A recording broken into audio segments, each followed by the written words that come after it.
Tell me about your J6 choir. What is that? Well, it's not my choir. It's simply a recording that was utilized to raise funds for families in need of nonviolent offenders. Who sings on this recording? I don't know, Senator. What did you have to do with it? Simply to raise funds to assist families of nonviolent offenders whose kids needed college education payments and whose rent needed being paid. My understanding is that the performers on this J6 choir were the rioters who are in prison. I'm not aware of that, sir. I didn't have anything to do with the recording. You weren't aware of who made the recording? No, Senator. That was FBI Director nominee Kash Patel claiming, under oath, that he's not aware that the people singing in the J6 choir recording are criminal rioters. But it doesn't appear that that's true. According to Wired, Patel helped produce a track from the J6 choir, who he's now claiming he's unfamiliar with. Quote, Patel helped produce Justice for All, a single that features the J6 prison choir singing the national anthem, a solemn nightly tradition for imprisoned rioters, mixed with Trump reciting the Pledge of Allegiance. The song became a mainstay of Trump's campaign rallies. Patel also proposed a full-fledged investigation into the January 6th Select Committee. He has even helped January 6ers via his nonprofit, the Kash Foundation, which provides, among other things, legal defense funds to help defamed American citizens. And it's not just Wired's reporting. Kash Patel's own comments would suggest that he knows full well who the January 6th choir is. He posted on the Truth Social, Justice for All by the January 6th prison choir and former President Donald Trump. This powerful and moving song raises awareness and support for the political prisoners still locked in jail without trial following the January 6th protest in 2021. J6 prison choir consists of individuals who have been incarcerated as a result of their involvement in the January 6, 2021 protest for election integrity. They have sang the anthem every night since being incarcerated, Let's Help. So when Patel feigns ignorance about the J6 choir, it would appear based on his own statements that he did lie about that. Here's another moment from Kash Patel's hearing. Stu Peters, does that name ring a bell? I'm sorry, what? Are you familiar with Mr. Stu Peters? Not off the top of my head. He made 8 separate appearances on his podcast. He promoted outrageous conspiracy theories and worked with a prominent neo-Nazi.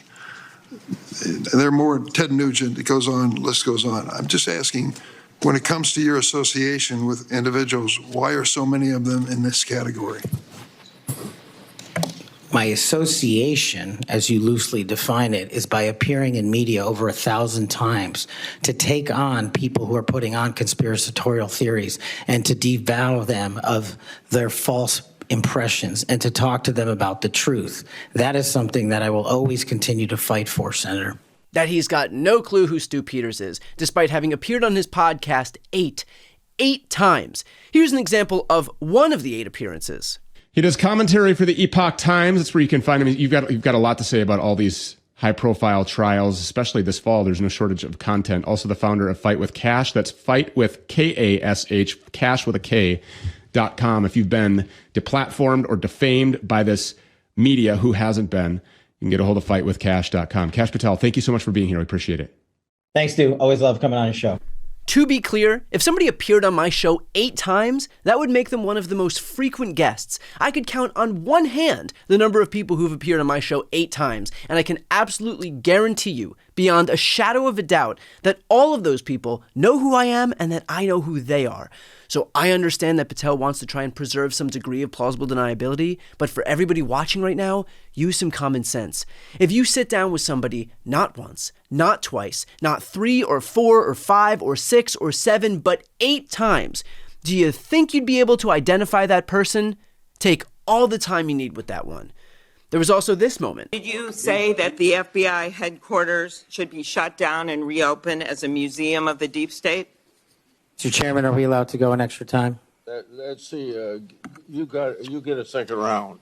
Before I call on Senator Lee. Could he just answer the question if he said that the FBI headquarters, where they investigate cybercrime and terrorism, should be shut down and opened as a deep state? Hey, Mr. Chair. As a museum. Did he say that the headquarters should be shut down? Mr. Chair. I deserve an answer to that question. He is asking to be head of the FBI, and he said that their headquarters should be shut down. Mr. Chair, parliamentary inquiry. You got anything you want to say, Mr. Patel, before I go on to Senator Lee? Simply this.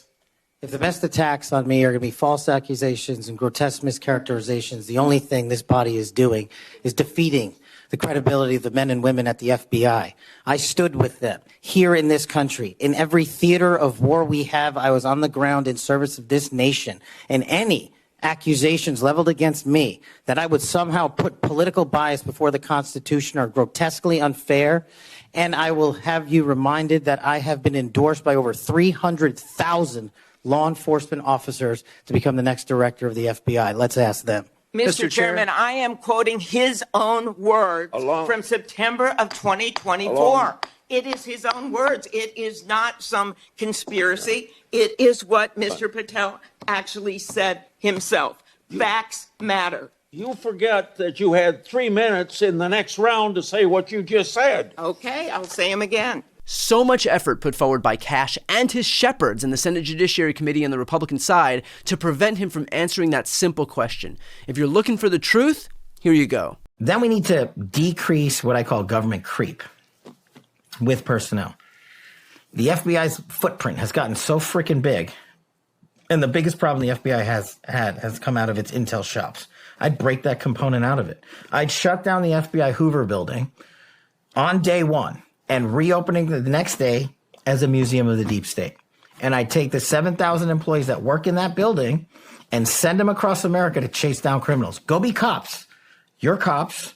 Go be cops. And look, I get why the nominee for the FBI director saying that he wants to turn his own potential agency's headquarters into a museum would sound disqualifying, and why he would want to hide those comments. But he should probably remember that the internet is forever, and that if he's going to share his thoughts, he should probably stand behind them. And look, I can continue on exposing these lies, but I think the point is clear, which brings us to the obvious question. What can be done? What's the recourse for nominees who fail to tell the truth during their own confirmation hearings? I posed this question to Mark Elias. Here's what he had to say. You are left with the question, what are the purpose of these hearings if the nominees are allowed to just say anything? And the anything, as you say, can run the gamut from things that are just flat out not true to things that are just nonsensical.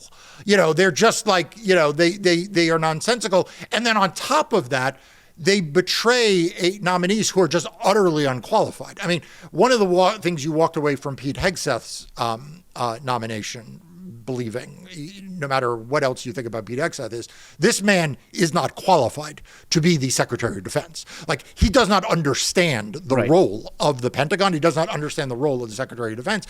But this is what a political party looks like when it has completely capitulated itself to Donald Trump, and where it has no interest in playing a meaningful part of the process, but yet runs the process. It really goes to show that what Trump is looking for is not somebody who's qualified. I mean, on its face, you would think that he would have a vested interest in putting forward people who are qualified because, look, these are his nominees. Like, you would think he would want good people staffing these positions because they reflect onto him. But at the end of the day, it's not about qualifications or competence. What he's looking for in these nominees is just pliability. He's looking for somebody who is compliant to him. And so he sees that in Pete Hegseth, who has no idea how the military works, who has no idea how the government works, and who's never run an agency or any organization that's had more than like a couple dozen people in it. But none of that matters because that's not what Trump is looking for. Trump is looking for somebody who is just going to bend the knee and show fealty to him. And so that changes the entire incentive structure in terms of these nominees, what they're looking for. And in a normal world, you would have these senators who would want to zealously guard their autonomy as a co-equal branch of government. And yet here, to your exact point, everybody has the same incentive, which is just not pissing off Donald Trump, is just showing more fealty to the God King. And so he puts people who are going to be pliable to him in front of people in the Senate who are already compliant to him. And what you're left with is just folks who are aggressively, dangerously unqualified for their positions, who are going in for no reason other than they'll just listen to whatever Donald Trump tells them to do and do it. So we'll see these confirmation hearings where not a single Republican will be willing to preserve any degree of integrity because the only through line in that party is loyalty to the God King. Kash will display it, these Republican senators will display it, and all of them are wholly owned by Dear Leader. It is the sad culmination of a political party that once used to beat its chest about the Constitution, now effectively demanding a king.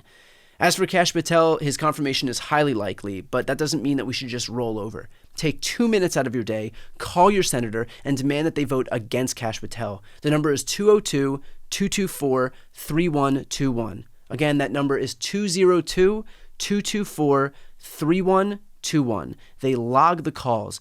It may not help all that much, but I can promise you that it won't hurt.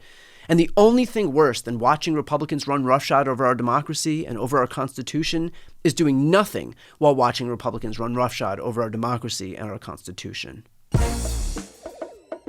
Before you go, just a quick note, if you'd like to see more of my content, which is always free of advertising, sponsorships, and paywalls, please make sure to subscribe to this channel using the subscribe button right here on the screen. And if you'd like to support my work even further, you can grab a copy of my instant #1 New York Times selling book, Shameless, available for sale right now. That link is also on the screen. Thanks so much for watching.